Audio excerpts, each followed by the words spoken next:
नमस्कार। कैसे हैं आप सब।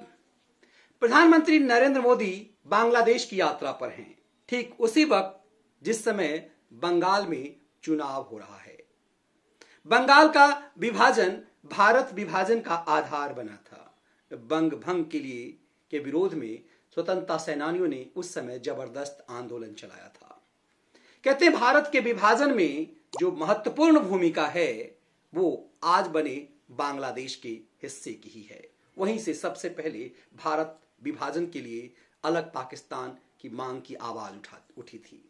आज प्रधानमंत्री मोदी जब बांग्लादेश की यात्रा पर हैं तो राजनीतिक जानकार यह कह रहे हैं कि ये प्रधानमंत्री मोदी की एक ऐसी चाल है जो बंगाल में बीजेपी की जीत को लेकर के है।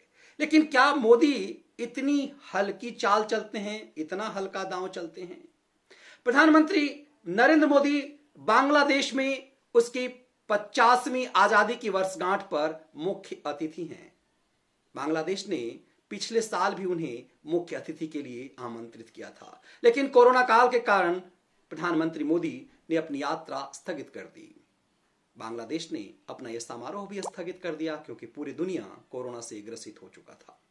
एक साल बाद बांग्लादेश अपनी आजादी की 50वीं वर्षगांठ का जश्न मना रहा है तो प्रधानमंत्री मोदी को ही फिर से आमंत्रित किया। समय वही था, वही है जो पिछले साल मार्च का ये महीना है। ये वक्त बांग्लादेश में उसके राष्ट्रपिता शेख मुजीबुर रहमान की जन्म शताब्दी का भी है। तो पीएम मोदी का वहां होना कई अर्थों में मायने रखता है। बांग्लादेश जानता है कि प्रधानमंत्री मोदी का बढ़ता कद क्या मायने रखता है। ऐसे में पड़ोसी देश में भारत की महत्ता बढ़ी, ये भारत के लिए अनिवार्य है। बांग्लादेश चीन का पिछलग्गू पाकिस्तान की तरह ना बन जाए, ये भारत के लिए अहमियत रखता है। लेकिन ऐसे समय में बांग्लादेश यात्रा के क्या मायने हैं? प्रधानमंत्री मोदी वहां जाने से पहले बांग्लादेश के लिए एक चिट्ठी लिखी। उस चिट्ठी में उन्होंने शेख मुजीबुर रहमान को याद किया और ये कहा कि यदि आज मुजीबुर रहमान रहते तो एशिया की राजनीति कुछ और रहती। शेख मुजीबुर रहमान के सम्मान बढ़ा करके मोदी ने सिर्फ इतने ही दांव नहीं चला है। दरअसल बांग्लादेश में मतुआ समुदाय एक ऐसा समुदाय है, दलितों का, प्रताड़ितों का, पीड़ितों का। मोदी उनसे मिलेंगे। मोदी बांग्लादेश में स्थित उस पीठ में जाएंगे जो जहां मां सती की हथेली है। कहते हैं 51 जो पीठ है उसमें से एक है जो बांग्लादेश में है। वहां ठाकुरबाड़ी है, वहां भी जाएंगे जो मतुआ समुदाय की मंदिर है। ये सब तमाम ऐसी जगह हैं जो अब तक गुमनामी में थे बांग्लादेश में। वो पीठ जो आप धार्मिक आस्था के लिहाज से कह सकते हैं कि भारतीय ये वहां जा सकेंगे, ऐसी योजना प्रधानमंत्री मोदी की है। प्रधानमंत्री मोदी यह भी संदेश देना चाह रहे हैं कि बांग्लादेश में जो हिंदू हैं उसमें 90% दलित हैं। जोगिंदरनाथ मंडल की दुर्नीतियों के कारण वो बांग्लादेश में रह गए, क्योंकि जोगिंदरनाथ मंडल दलित नेता थे, ठीक बाबा साहब अंबेडकर की तरह, लेकिन वो जिन्ना की साजिश के शिकार हो गए। और बांग्लादेश में जो बड़ी संख्या में, यूं कहे कि पाकिस्तान में जो बड़ी संख्या में दलित समुदाय ठहर गए, रह गए, चले गए, उसकी जिम्मेदार जोगिंदरनाथ मंडल थी। मंडल खुद तो वापस आ गए, लेकिन गरीब दलित वहीं रह गए। आज बांग्लादेश में जो हिंदू आबादी है उसमें 90% मतुआ हैं। वो मतुआ समुदाय से भारत को जोड़ना कहीं ना कहीं शेख मुजीबुर रहमान की बेटी शेख हसीना के लिए मायने हो सकता है। लेकिन इधर इस मतुआ समुदाय का बांग्लादेश में जो संख्या है, उन्हीं के रिश्तेदार नातेदार पश्चिम बंगाल में एक कई इलाके में बड़े वोट बैंक के रूप में हैं। ये कह सकते हैं कि एक तीर से कई निशाने हैं। बंगाल के चुनाव पर भी इसका असर हो सकता है। लेकिन सबसे अहम यह है कि बांग्लादेश को लेकर के जो मोदी की कूटनीतिक चाल है वो जबरदस्त है। बांग्लादेश ऐसे समय में जब पूरी दुनिया कोरोना से पीड़ित है, सबसे बड़ी मात्रा में वैक्सीन बांग्लादेश को शुरुआती दौर में ही उपलब्ध कराए गए। बांग्लादेश जानता है विपदा की इस बेला में भारत कैसे उसके साथ खड़ा हुआ।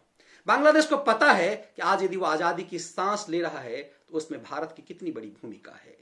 ऐसे समय में वो मतुआ समुदाय जो गुमनामी में था, वो मतुआ समुदाय, उसके धार्मिक स्थल जिसके बारे में कुछ भी नहीं पता था, प्रधानमंत्री के जाने से वो 51 शक्तिपीठों में से एक मां सती की जहां हथेली है, वो ढाका से 300 किलोमीटर दूर है। भारतीय मीडिया समेत बांग्लादेशी मीडिया का केंद्र भी बना हुआ है। ऐसे समय में निश्चित रूप से मतुआ समुदाय को यह लगेगा कि आजाद बांग्लादेश की आजादी के 50 साल बाद ही सही उनका सम्मान बढ़ा है, उनकी अहमियत बढ़ी है।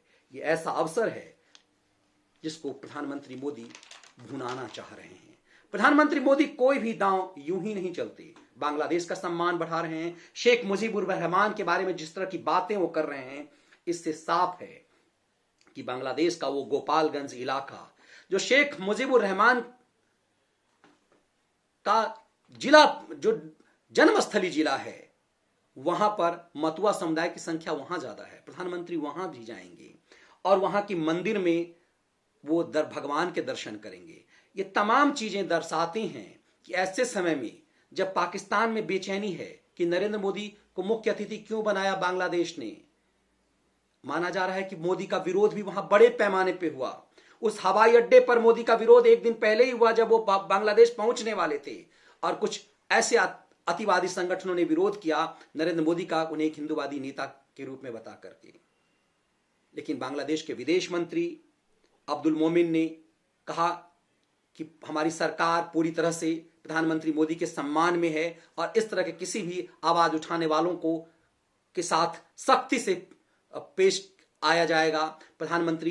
बांग्लादेश की प्रधानमंत्री ने भी यह कहा कि कोई भी व्यक्ति जो भारत के मुख्य अतिथि का अपमान करेगा उसके साथ सख्ती से कार्रवाई की जाएगी।